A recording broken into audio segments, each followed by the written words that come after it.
बालेश्वर सोर एक तरफा प्रेम युवती तंटी काटी हत्या करने घटना घटनास्थल को नहीं अभियुक्तर सीन रिक्रिएशन करिछि पुलिस। अभियुक्त केउ रास्तार योजना मुताबक हत्या करने जाइथिला फेरीथिला।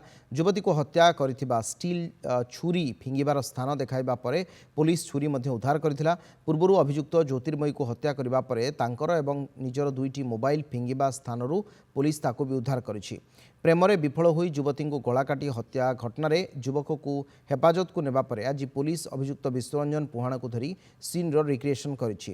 गत 24 तारिख में सोर थाना लिंगपड़ा गाँवर ज्योतिर्मयी रणा को प्रेम निवेदन कर विफल हेबारु बासुदेवपुर भैरवपुर गाँवर युवक विश्वरंजन पुहाण ज्योतिंकर गला काटी हत्या करथिले। परे पुलिस एक टीम अभियुक्त विश्वरंजन को बिलोरु विषपी गुरुतर अवस्था उद्धार कर बालेश्वर हस्पिटाल चिकित्सा भर्ती करथिले।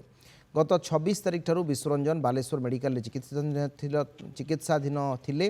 गत रविवार दिन विश्वरंजन सुस्थ होई मेडिकल रु डिस्चार्ज होई सोरो को नहीं आज सीन रिक्रिएशन करिछि पुलिस। ई सब घटना तांको डिस्चार्ज पर ही होइछि।